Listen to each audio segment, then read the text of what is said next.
Have you ever wondered what it would be like if Santa Claus hosted an episode of Monday Night Raw? Who would be naughty? Who would be nice? Who would be engaging in lovely festivities? Who would show you their true colors? And who would be willing to put another human being through pain, torture, and agony? Let's find out. The show begins with Santa addressing the crowd, letting all the viewers at home and all of the fans in attendance know that they are in for a spectacular, wonderful festive night on Christmas, that they are going to see some of the best wrestlers in the world. But suddenly he's interrupted by none other than Dirty Dominik Mysterio, the reigning Intercontinental Champion. What could he have to say on Christmas to Santa? Is he going to ask him, is he on the naughty or nice list? Is he going to ask him for the help to clean off his championship? But Dominik makes his way down to the ring. Santa looks on in confusion. What does Dom have to say? Dominik addresses Santa by calling him fat, old, wrinkly, and smelly, telling him that he shouldn't be the one to kick off the show, but that Dom should. And if he wasn't already being disrespectful, Dom makes things even more personal by suggesting that he should be the one to go see about Mrs. Claus while Santa is out at Monday Night Raw. Now, to any man, these are fighting words, but to Santa, he's gonna make a match, and Dominik is ready. Making his way down to the ring, the one, the only Penta. Then of course you got Javon Evans, and if this match wasn't stacked enough, you have Johnny Gargano, aka Johnny Wrestling, and of course, Dominik is defending his Intercontinental Championship here tonight on Christmas. Let's go ahead and get this thing started. The match begins with a lot of competitive back and forth action with a Frankensteiner by Javon, Penta doing top rope moves, doing the things that he does best, because if it's a Penta match, you can expect to see a couple of things. You can expect to see non-stop high-octane action, Penta drivers, Mexican destroyers, and super kicks. Speaking of, the super kick takes down Gargano while Javon Evans hits Dominik with a blue thunder bomb. Woo! Gargano goes head first into the turnbuckle. He's busted open. He's leaking everywhere. He's looking like a human Rudolph the Red-Nosed Reindeer. But Javon Evans, he's been hungry. He's aggressive early on into this match. The young OG, but speaking of an OG, Penta with the Hurricane Rana. Penta is a man looking to claim his first piece of gold into the WWE. More Hurricane Ranas. It's just absolute chaos. Gargano springboard, but he crashes and burns. Dominik crashes and burns. Every man in this match is willing to put his body on the line to walk out as champion. Penta with the double boost to the face of Javon. Javon from the top rope looking to take down Gargano with the Hurricane Rana. The young OG has been the MVP of this match as we see him hit Dominik with a Frankensteiner, but Gargano and Penta have also been holding their own. The one person who struggled, oh my god, he hit him with the cutter. The one person that has struggled into this matchup early on has been Dominik. You have to wonder, is his championship days over with? He came in running his mouth to Santa. Penta on the other hand with a Penta driver, going for the cover, looking to walk out as champion. Can Dominik stop him? 1, 2. Luckily Javon was able to kick out. And another cutter. This time he's taking down Gargano. Young OG Javon Evans has been the MVP in this matchup. He is doing everything that it takes as he sits him with the sit down power bomb. Oh my god, I can't even get the words out. I'm just so amazed. I almost got a count of 3, but luckily, oh my god, what a Mexican destroyer. Penta going for the cover. Come on, 1, 2, but Gargano was able to stop it. Every man in this matchup again is willing to put his body on the line to walk out as champ. Nice swinging neck breaker by Dominik, but again, he hasn't really had much of a fight in this matchup so far. Every other man has pretty much carried the weight. Gargano been looking to do whatever it takes. Him and Dominik both just missed. What is Gargano gonna recover with? Wait a minute, is we gonna see the cross? We're gonna see the crossface. Dominik trapped into the crossface. Javon on his feet. Luckily, Javon was able to stop it. And then he took out Gargano. Again, Dominik just really has struggled into this matchup early on. Javon from the top rope, but he crashed and burned. What does it take? What do you have to do to walk out as the champion? But teamwork again in a fatal 4-way is the smart thing to do sometimes. But as you can see, the cooperation between Javon and Penta didn't last long, because remember, this is the Intercontinental Championship, not a tag team championship. Javon going for the pin. I think Penta's head hit that turnbuckle. Luckily, Gargano was able to stop it. Dominik with a low blow. That is the kind of man Dirty Dominik Mysterio is. He was willing to do whatever it takes to retain his title, but Dominik is currently being pinned. Javon 1, 2. Javon Evans manages to win the match and is the new Intercontinental Champion, but unfortunately for him, things in the WWE never come to a standstill. You can never take a break, you can never let your guard down, because Logan Paul makes a vicious post-match assault, taking down both Javon and Gargano, making a huge statement to the rest of the locker room. And speaking of making statements to the locker room, Becky Lynch, one of the greatest women of all time, teaming with her rival Maxxine, and as you see, her ego comes into check. As you see, making a self-tag to get herself into this matchup because she doesn't trust Maxxine. In a tag team match, whether someone is your friend or your enemy, you need to be able to trust them. And as you see right now, it's not going too much into their favor. Bayley and Lyra, not necessarily the greatest of friends, but they've learned to work together. They've learned to be a cohesive unit. And this is what Maxxine and Becky needs to do. Hell of an arm drag from Maxxine Dupri, who's been putting in a lot of work as of late to become a better star in the ring. Is this why she beat Becky, or is it because Becky let Becky get beat? Finally got a bit of cooperation between the two enemies. Maxxine throwing Lyra into the corner, looking to hit her with a hell of a lariat, but accidentally knocks down Lynch. Lynch is down. Maxxine is down. This is the moment that Lyra and Bayley need. They need to take advantage of this. And speaking of cohesive units, here we go. Lyra, Bayley with the baseball slide, taking down both Becky and Maxxine. This might be the beginning of the end. This is why you need to work together. They worked against each other the entire match. The one moment they finally decided to start working together, they accidentally made a mistake as Maxxine is driven straight into the mat. Lyra looking to pick up the victory for her team as the IC champion gets pinned. Becky Lynch can't be too happy about it. Maxxine can't be too happy about it. We know they don't like each other. Becky is already exploding. Becky is upset. She's irate. This is Christmas. This should be a day, a night about love, about joy, about generosity. But Becky Lynch, she don't care. Up next, we got, of course, the ring general who recently retired, John Cena. He steps into the ring. He's talking trash. He's talking about Santa. He's talking about the quote-unquote little bitch John Cena. He's talking about he doesn't give out pointless gifts like that fat turd Santa, but he gives out gifts of pain. And he's issuing out an open challenge. And, of course, who accepts it other than R-Truth, who, as you may know, John Cena was his childhood hero. But Gunther does not care about childhood heroes. He doesn't care about dreams. He doesn't care about anything. He does not care about Christmas joy. He does not care about your Christmas spirit. And he damn sure does not believe in a Christmas miracle, because Gunther is the living embodiment of Krampus. Gunther is the judge, the jury, and the executioner, and in his eyes, anybody who has any bit of glimpse of joy or happiness, you are guilty. You are guilty of living a lie, and as you see, he is just maiming truth. Truth is bleeding, but of course, Gunther decides to finish him off with a power bomb from the top rope, and disrespectfully goes for the 1, the 2, and you already know he's going to get the 3, because this is the ring general.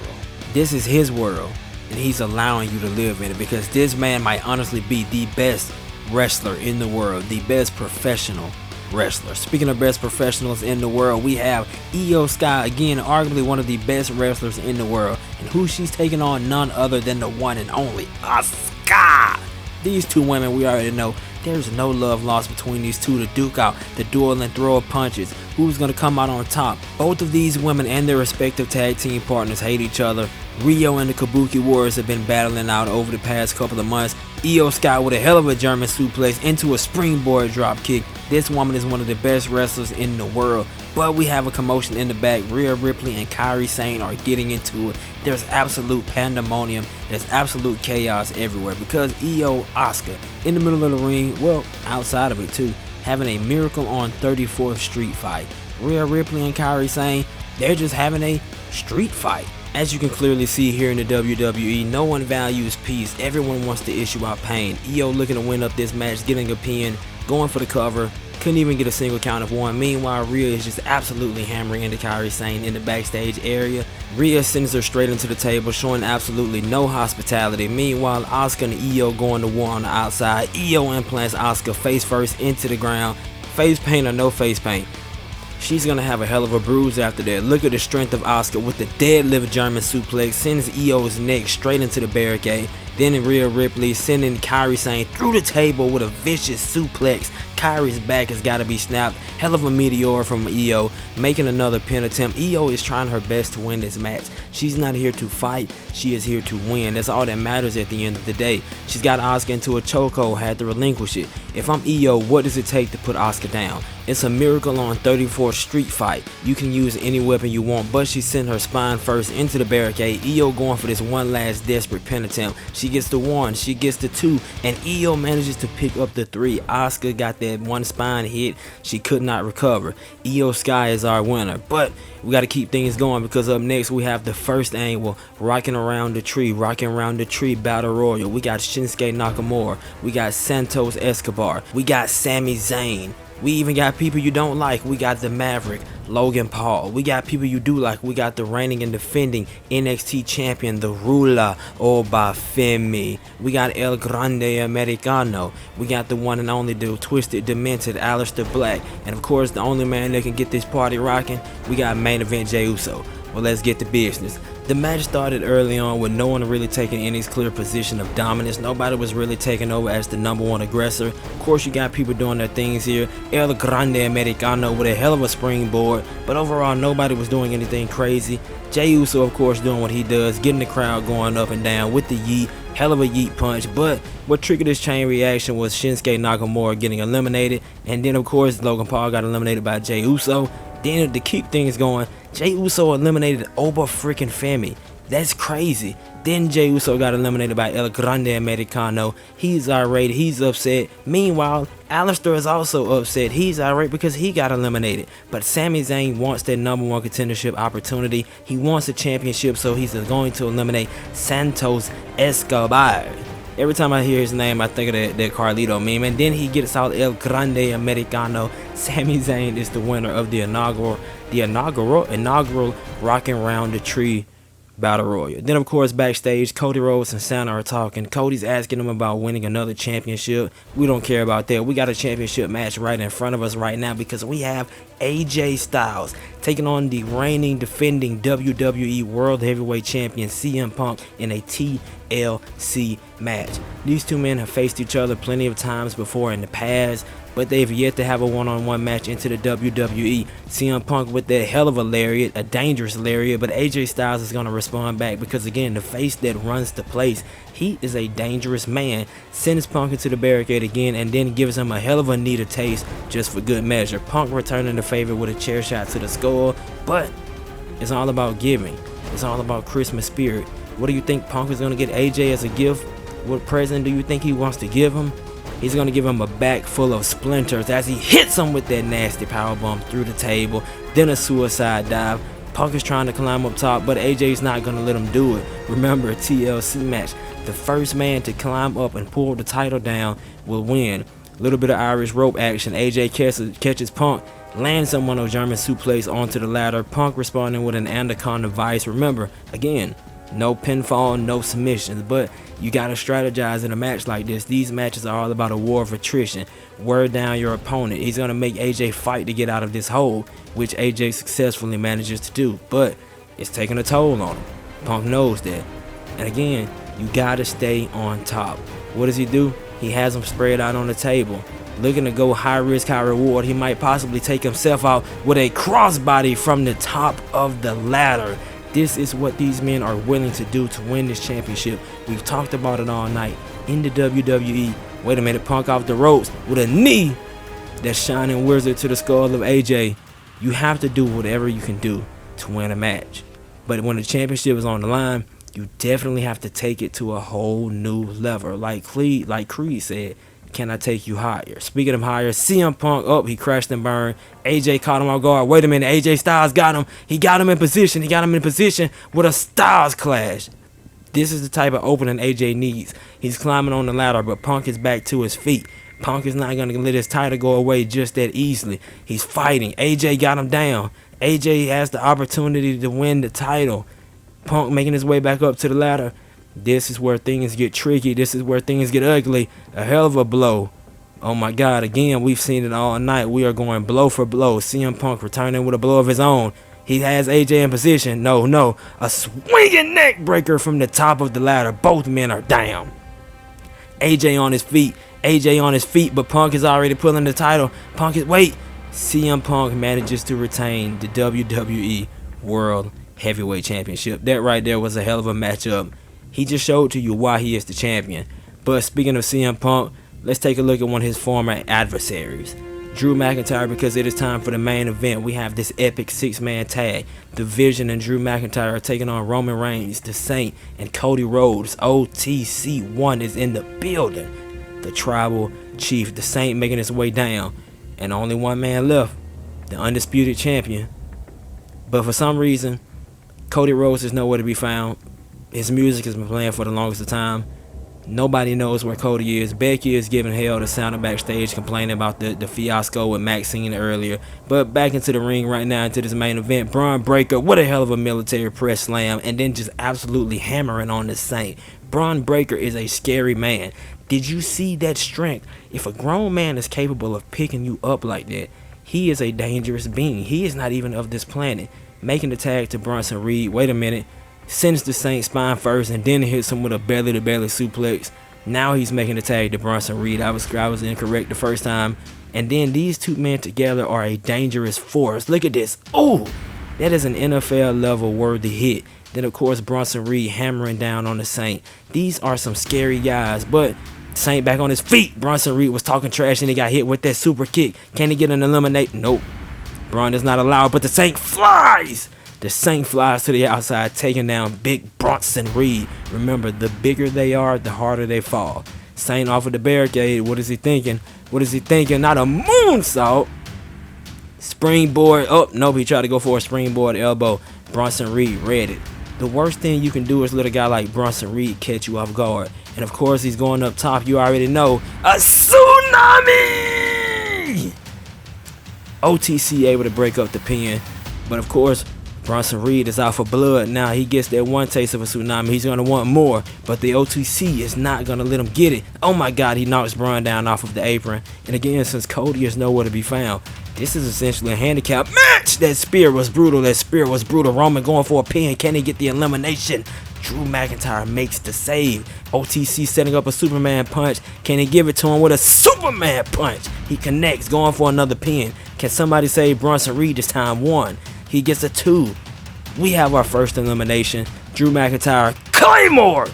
Oh my God, he's going to go for it. He's going to go for that pin. The Saint managing to get back into the ring. The Saint breaks up the pin. So much chaos is going on right now. Drew McIntyre just tosses Roman onto the Saint. This is war. You know, we got to be real here. Bronson Reed, he got eliminated. So now it's just up to Braun and it's up to Drew. It's an even playing field now. It's a tag team match. Oh my God, but the worst thing you can see is a Steiner going up top rope. Oh my God. Oh, I don't even know what you call that, but we know what's coming next. He's got him in the corner. He's setting up for that spear. Spear to spin. Oh no, Roman Reigns was able to counter it. Roman Reigns was able to counter it. This is what it's going to take. The OTC is going to have to use his veteran knowledge to win this matchup for his team. Speaking of going up high risk, again, meanwhile, Drew McIntyre he is beating the hell out of the Saint in the background. Roman Reigns looking to return the favor. Oh my God, that is just so dangerous. Saint got Bronson Reed. Saint got Braun Breaker. What am I talking about? Saint got Braun Breaker up. I think we know what's coming with the avalanche Spanish fly. He's got to make that pin. He's got to make that pin. He's going to go for a cover. 1. Not even a count of 2. We know what's coming next. That elbow to the back of the skull. He's going for another pin. But this time, Drew McIntyre is able to break it up. What are you going to do? You have to figure out a way to try to get these guys out of here. If these guys can manage to get up 2-1, I think he tried to go for a super kick and missed it. Drew McIntyre caught him off guard. No, future shock to the Saint. Future shock DDT to the Saint. Braun Breaker just took down Roman Reigns, but he's setting up a spear. He's setting up a spear. Saint gets laid out with a vicious spear. I think that's the end of the Saint. Come on, ref. 1, 2. He forces a rope break. This is what it's all about. Everything counts. But Drew McIntyre, this is a man you don't want to see. A man of that stature, of that height, weight, and muscle flying like that, that is the equivalent of a nuclear bomb. And the Saint found out the hard way. He's currently getting the hell beat out of him. That's pretty much been a common theme in this entire match. Drew McIntyre, Bronson Reed, Braun Breaker have just been beating the hell out of the Saint. The Claymore, that might be it. I think he might be done. No. 2. Oh, the Saint manages to kick out. He manages to fight. He lives to fight another day, but Braun Breaker is just beating the hell out of him. Setting up one more time. That's got to be the 3rd spear. No way this man is able to kick out of that. Like, that's got to be it. 1, 2, and a 3.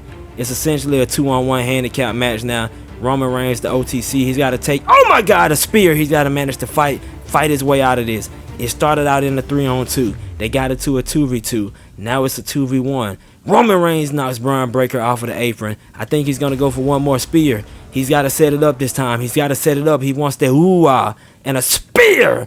Drew McIntyre can't possibly kick out of this. If Roman Reigns can pull this off, get the 1-on-1. 2, 3, it's a 1-on-1 fight. Roman Reigns just might be able to pull off the unthinkable. Wait a minute, the OTC looking to fly. Oh my God.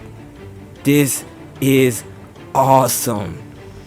Roman Reigns is going on one of the greatest runs we've ever seen in a match. But again, you have to wonder, where in the hell is Cody Rhodes? He was supposed to be in this matchup. He just no-showed for some reason, whatever reason. I don't know. Oh my God, Roman Reigns is busted open. You would have to imagine, I guess if he shows up at this point, he would still be eligible. We could get a 2-on-1 handicap match, or maybe we won't see him. Roman Reigns manages to kick out. Oh my God, Braun Breaker off the ropes. We know it's coming. No, no, no, no. Spear! OTC is down. OTC is down. Braun making the final pin. I think that's it. 1, 2, 3. And Team Braun Breaker has... Wait. Cody's coming. Wait, the ref said to restart the match. Oh my... Wait. The referee started the match. She said that Cody was, he was still in the match, so they technically didn't lose. So it's now a 1-on-1 match, but Braun is just beating the hell out of him. I think you shouldn't even have shown up at this point. We don't know what the hell he was doing. Oh my God, wait, Cody got her! Cody cut her. Can he win the match? Can he win the match for his team? A shocking restart. Can we get this one? Nope. Only a count of 1. Braun Breaker, everything he's been through. Oh my God, and a spear. And he still won't go down. This might be it. Cody is done. Cody is done. 1, 2. The American Nightmare lives to fight. He sent Cody straight into the referee, knocked the official out. Now we are in for some trouble. We need a new official.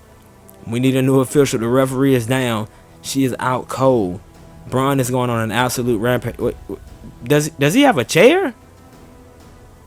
Paul Heyman just slid a chair into the corner of the ring. Cody, wait, Crossroads is going for the pin. Come on, 1, 2, 3, 4, 5, 6, 7, 8, 9, 10, 11, 12. There is no ref. He just got to stop the pin. There is no ref. We need an official. Cody Rhodes had the match won, but there's nobody here to count. He's not paying attention. You should have. Oh, well, come on. What are you doing? No. Never turn your back on a wild dog like Braun. That was a nasty spine buster. And now the chair shots. Somebody's got to stop this. We need a new official. He's just like, wait a minute. Santa's making his way to the ring. No. Hold on. Santa's got the chair from Braun. He's got the chair from Braun. Santa just hit Cody. With the chair. No, he just hit him with the naughty list and then a spear. No, 1, 2, no. We just witnessed a Christmas Day screw job. No. What the hell was that? No. Santa cut a promo saying that all night long all he's seen was nothing but greed, nothing but disdain, disgust, bitterness, selfishness. Even a guy like Cody Rhodes, who is the top of the world, he's the world champion, and he's asking for extra things. He's asking for more titles. Santa said this isn't the way that things should be, and it's not the way he wants it to be. But he said that in his eyes, everyone is on the naughty list, and that this is the way things are going to be from now on. What does this mean for the future of Christmas?